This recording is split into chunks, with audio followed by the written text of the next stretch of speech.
simulation, est-ce qu'il faut être pour? Est-ce qu'il faut être contre? C'est la thématique sulfureuse, j'ai envie de dire, que j'ai envie d'aborder avec vous aujourd'hui.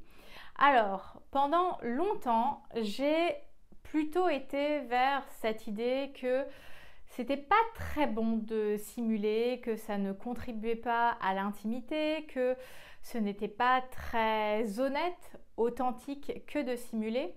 Et je pense en fait que la question a une réponse beaucoup plus nuancée et je suis même à dire aujourd'hui comme quoi on évolue, que la simulation à des moments peut être extrêmement cool et même entraînant vers l'orgasme. Je m'explique.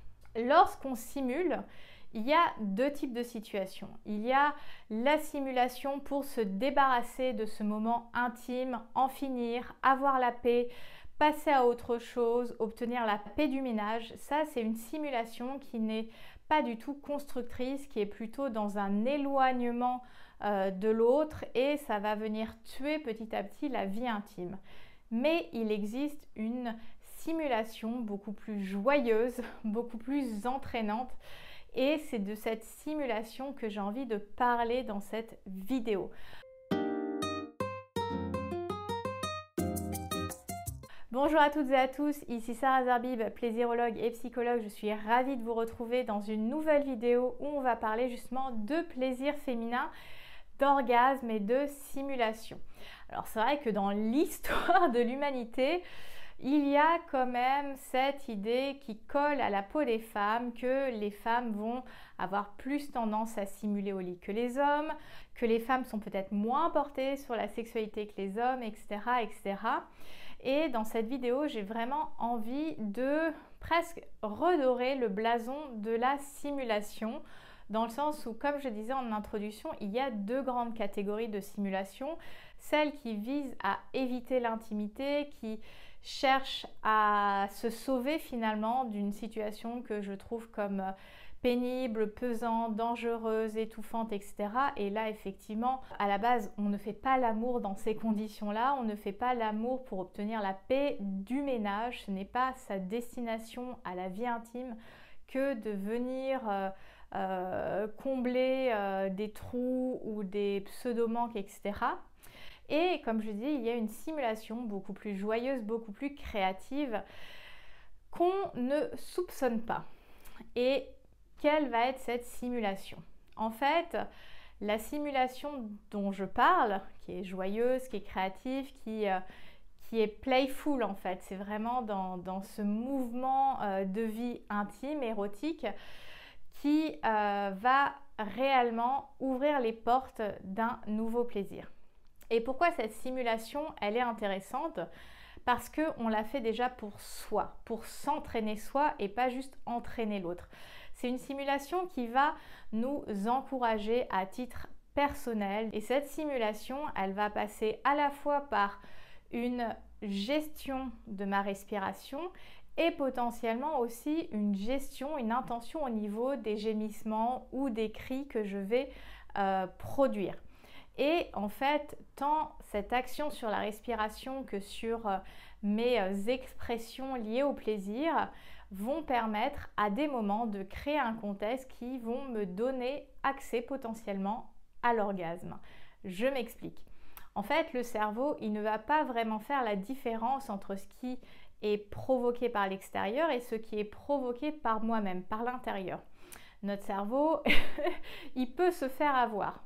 Et quand on va simuler avec une intention, quand on va simuler pour potentiellement ressentir d'autres sensations, pour potentiellement aller à l'étage supérieur, au niveau supérieur, on peut totalement atteindre un véritable orgasme grâce à cette simulation.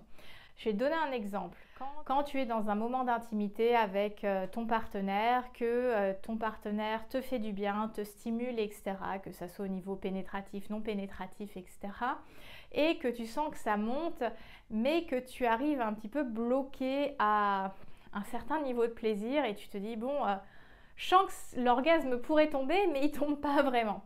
Et là, tu vas y mettre une intention, c'est-à-dire moduler ta respiration. Alors des fois, ça peut être approfondir la respiration, la faire vraiment descendre presque jusqu'au niveau de ton pubis, vraiment la faire circuler, ou alors carrément accélérer la respiration pour créer, en fait, pour simuler cette situation où faut savoir qu'un orgasme, ça se rapproche d'une crise cardiaque et où le cœur peut battre justement plus vite.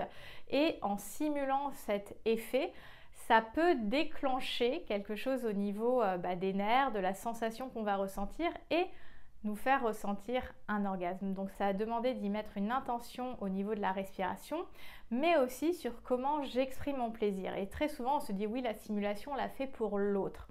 Je ne suis pas d'accord. Je pense aussi qu'on peut simuler pour soi-même, pour se mettre encore plus dedans, pour je sais pas, jouer avec ce personnage de déesse érotique, sensuelle, super badass et tout. Et je pense que c'est pas juste une question de bien et mal la simulation, c'est quelque chose qui peut vraiment contribuer à explorer mon intimité, dépasser certains niveaux ou blocages à des moments et enrichir ma vie intime. Et je pense qu'il faut sortir du tabou de il ne faut pas simuler, c'est pas authentique. C'est une technique qui peut être vraiment hyper intéressante quand elle est faite consciemment et avec une intention. Et donc, la deuxième intention que je peux avoir, c'est justement sur les bruits que je vais potentiellement émettre, parce que ça va peut-être me créer un entrain, ça va m'exciter, ça va alimenter mon imaginaire à ce moment-là presque de paroxysme et ça peut m'amener à basculer du côté de l'orgasme. Et c'est là où la simulation, elle est hyper créative, joyeuse et fun parce que je vais l'utiliser à mon escient en fait. C'est même pas à bon escient, mais c'est à mon escient. C'est l'utiliser à mon service et non pas pour faire plaisir à l'autre, mais pour être dans mon plaisir à moi. Et c'est une vision de la simulation qui est finalement très très méconnue et je pense que c'est important de la communiquer, alors parce qu'on parle beaucoup de cette simulation chez les femmes, mais il existe aussi de la simulation chez les hommes et je pense que les deux sexes peuvent utiliser cette simulation à titre personnel pour s'entraîner, pour se créer un contexte et surtout pour moduler la manière dont on ressent les choses à travers son corps par rapport au plaisir qui augmente petit à petit. Donc la question du jour, c'est est-ce que toi tu as déjà eu recours à la simulation? Est-ce que c'était une simulation pour plutôt éviter la vie intime, le rapport charnel, obtenir la paix, etc. Ou alors as-tu déjà testé cette simulation qui est fun, joyeuse et créative? Ça m'intéresserait vraiment de savoir justement ton expérience par rapport à ce sujet-là. Pour les personnes qui ont envie d'aller plus loin, je t'invite à aller visionner cette vidéo pour justement plus donner de plaisir à ta partenaire. C'est toujours bon d'explorer de nouvelles pistes pour enrichir sa vie intime. Si tu n'es pas encore abonné à la chaîne Âme Fauve, je t'invite d'ores et déjà à t'abonner, de rejoindre cette bande de fauves qui veulent justement une vie intime beaucoup plus consciente, beaucoup plus épanouie. Tu peux aussi me suivre au quotidien sur les réseaux sociaux, tous les liens sont en box de description.